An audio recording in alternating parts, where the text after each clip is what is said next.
Call the roll. Mr. Rockefeller. Aye. There were 23 senators voting today, but all eyes were trained on one. No, Ms. Snowe.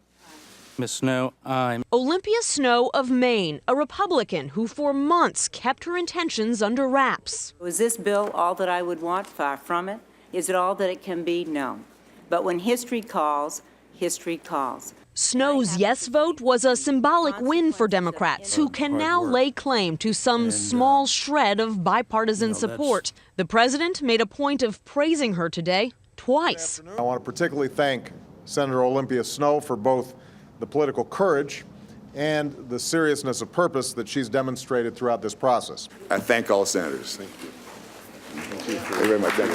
With this vote, health care reform legislation has now passed through all 5 relevant congressional committees, a feat that eluded President Clinton when he tried to revamp health care. This mark is a significant beginning in helping us to do something we've been trying to do since Teddy Roosevelt. There are now 2 Senate bills and 3 House bills that must eventually be combined to produce one bill that can pass both houses. The 5 bills that have emerged all require Americans to get coverage or face some kind of financial penalty, unless they're low income, in which case they'd get a credit to help them afford it. All 5 bills penalize large companies that don't offer workers' health insurance and prohibit insurance companies from excluding or dropping customers who have pre-existing conditions. But only 4 of the 5 bills contain a public option, a government-run insurance program to compete with private insurance. The crafters of the bill that passed today replaced the public option with a non-profit insurance cooperative in a bid to win over moderates like Snowe. Senator Snowe is taking a gamble. She voted this out of committee to move it along, and she's hoping that the final bill is something that she can support. But there are other Democrats who would much prefer the other Senate bill, so it's not clear exactly where we're going from here. Especially because each bill pays for reform differently. One taxes top-shelf insurance plans. Another imposes a surtax on the wealthiest Americans. Both ideas have plenty of detractors. There are 7 brand new taxes in this bill.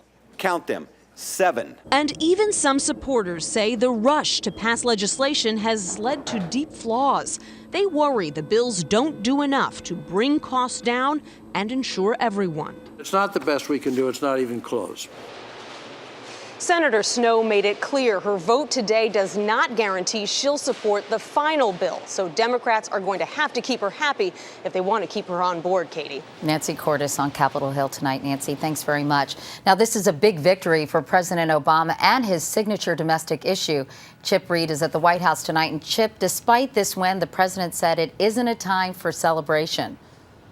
That's absolutely right, Katie. And to understand why they're not celebrating here at the White House yet, let's put this in perspective. First, it is not an exaggeration to say that the hard part starts now. Yes, the various committees have agreed on a number of issues, but those, for the most part, are the easy ones. The hard ones are still unresolved, especially whether to have a public option and how to pay for it all. Democrats are deeply divided on both of those issues, and in both houses, you have Democrats saying they would rather kill health care reform than compromise.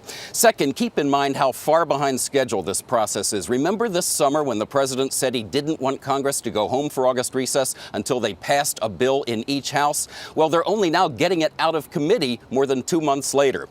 Today, one supporter of reform said getting it done this year will take, quote, extraordinary and visionary leadership. That is exactly what it's going to take from President Obama. Katie? All right, Chip Reid at the White House. Thank you, Chip.